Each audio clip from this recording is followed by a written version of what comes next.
La Belle et la Bête.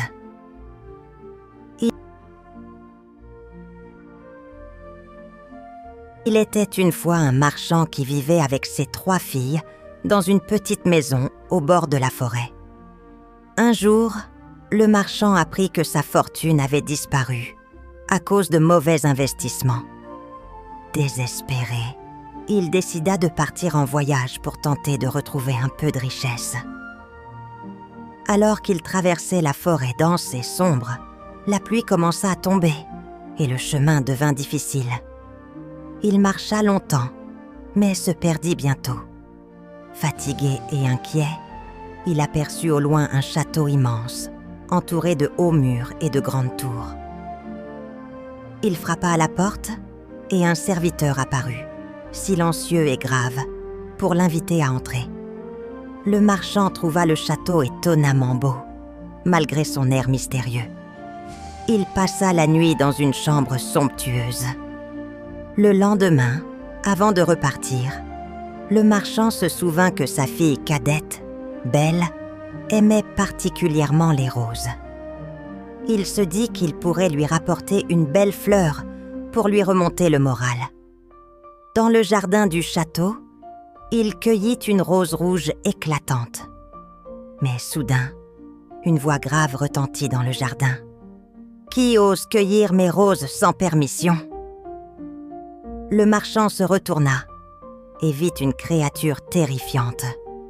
Une bête aux yeux brillants et aux griffes acérées. Tremblant, il répondit « Pardonnez-moi, Seigneur, je suis un pauvre homme qui voulait juste offrir une rose à ma fille. » La bête, furieuse, déclara « Pour ce vol, tu dois mourir. » Le marchand tomba à genoux, suppliant « Épargnez ma vie, je vous en prie.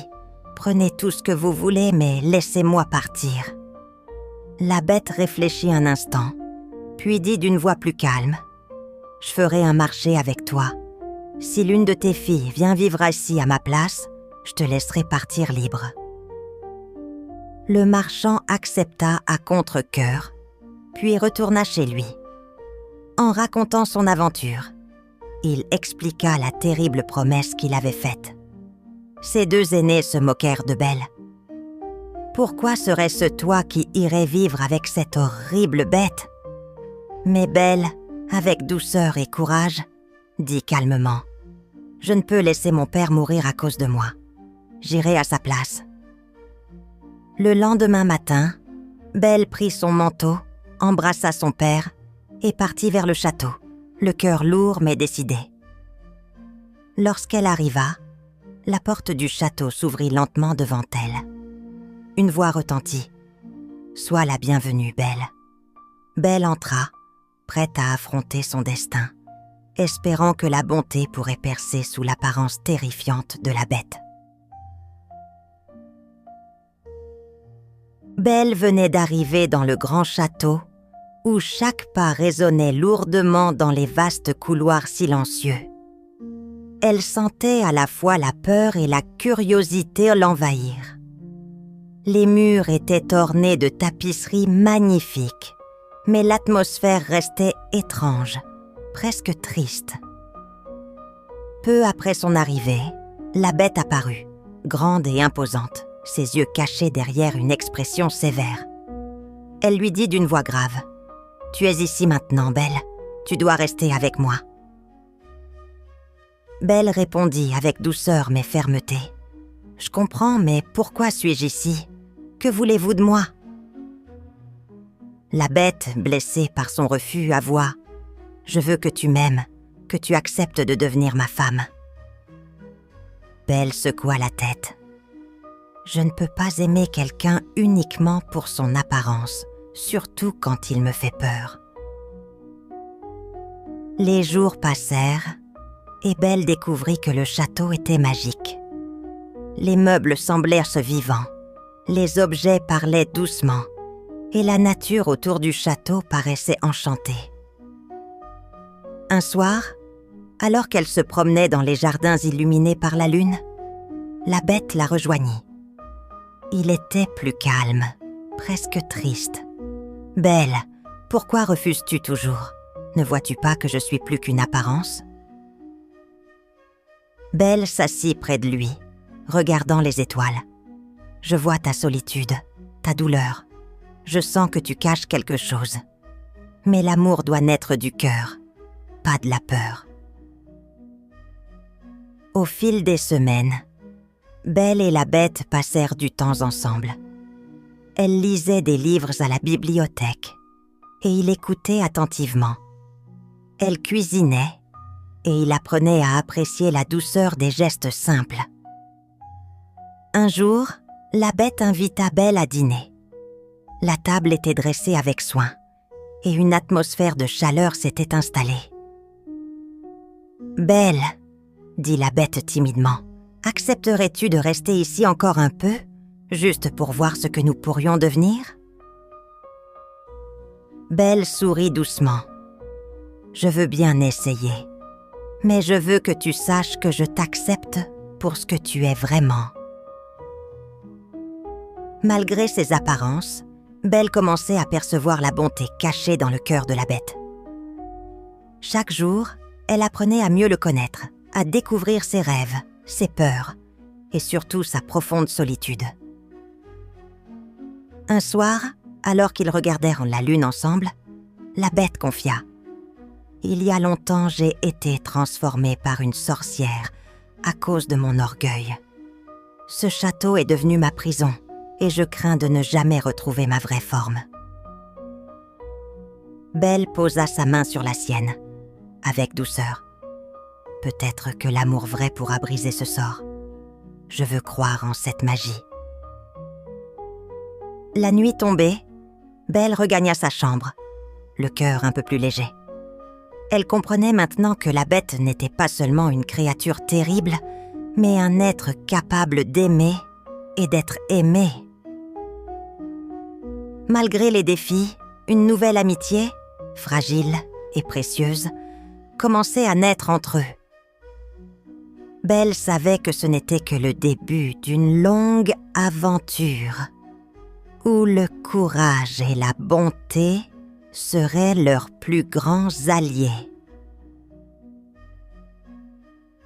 Après plusieurs semaines passées au château, la bête sentit que Belle avait besoin de revoir sa famille. Un soir, il lui parla doucement.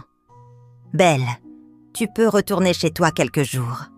Je veux que tu voies ton père et tes sœurs. » Belle, surprise mais heureuse, répondit « Merci, je serai de retour bientôt. » Avant son départ, la bête lui offrit un magnifique manteau pour affronter le froid. Puis, d'un geste magique, il ouvrit une porte secrète qui menait directement à la maison de Belle. Belle franchit le seuil de sa maison, où son père l'attendait, les yeux remplis de larmes. « Ma chère fille, tu es revenue saine et sauve. » Setki, ses sœurs, jalouses de son retour et du manteau somptueux, murmuraient entre elles. « Regarde comme elle est belle, peut-être qu'elle ne reviendra jamais au château. » Belle passa ses journées à aider son père et à retrouver les petites habitudes de la maison. Pourtant, chaque soir, elle se sentait partagée, son cœur lourd de pensées pour la bête. Un après-midi, ses sœurs vinrent la trouver avec un sourire sournois. « Reste avec nous, Belle. Pourquoi retourner au château avec cette bête ?» Belle soupira, regardant par la fenêtre les arbres qui dansaient sous le vent. « Je dois y retourner. La bête a besoin de moi. » Mais ses sœurs insistaient, tentant de la retenir avec des paroles douces et mensongères. Chaque jour qui passait semblait l'éloigner un peu plus du château. Une nuit, Belle fit un rêve étrange. Elle voyait la bête, étendue dans la grande salle du château, faible et blessée, le visage marqué par la tristesse. Dans son rêve, la bête murmura « Belle, reviens vite. Sans toi, je ne peux pas vivre. » Belle se réveilla en sursaut, le cœur battant. Elle comprit alors l'importance de son retour immédiat. Le matin venu, elle prit la décision de partir sans plus attendre. Elle expliqua à son père. « Je dois retourner au château. La bête a besoin de moi et je ne peux pas l'abandonner. » Son père, inquiet mais compréhensif, l'aida à préparer son voyage. « Sois prudente, ma fille. » Belle fit ses adieux à sa famille, ses yeux brillants de larmes retenues. Elle franchit la porte de la maison et, d'un pas rapide, retourna vers le château. Quand elle arriva, la porte s'ouvrit et la bête apparut, faible mais soulagée de la voir. « Tu es revenue » murmura-t-il faiblement. Belle s'agenouilla près de lui, tenant sa main rugueuse avec tendresse. « Je suis là. Je ne te laisserai plus jamais seule. » Dans ce moment précieux, Belle comprit que ses sentiments avaient changé. Ce n'était plus seulement la peur ou la pitié, mais un véritable amour qui grandissait en elle. Et tandis qu'ils restaient ainsi côte à côte, un espoir nouveau naissait dans le cœur de la bête. Belle serrait doucement la main de la bête, dont la respiration était faible et irrégulière. Le château tout entier semblait retenir son souffle, plongé dans un silence lourd et inquiétant. « Ne t'en fais pas » murmura Belle, les larmes coulant sur ses joues.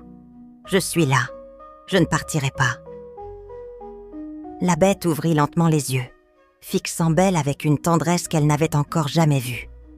« Belle » souffla-t-il d'une voix faible. « Pourquoi restes-tu ?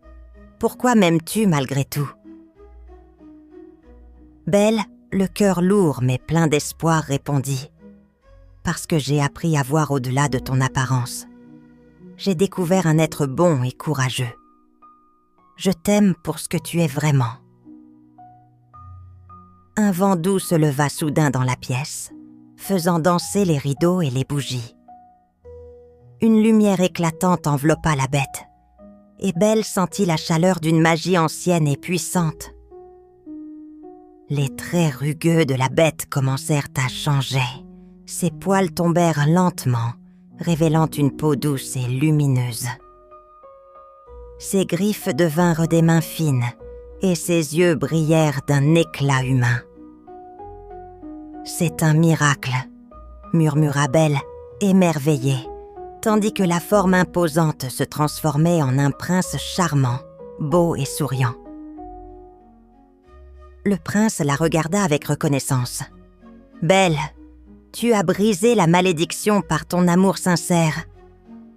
Pendant des années, j'ai vécu prisonnier de cette apparence, condamné par mon orgueil et ma solitude.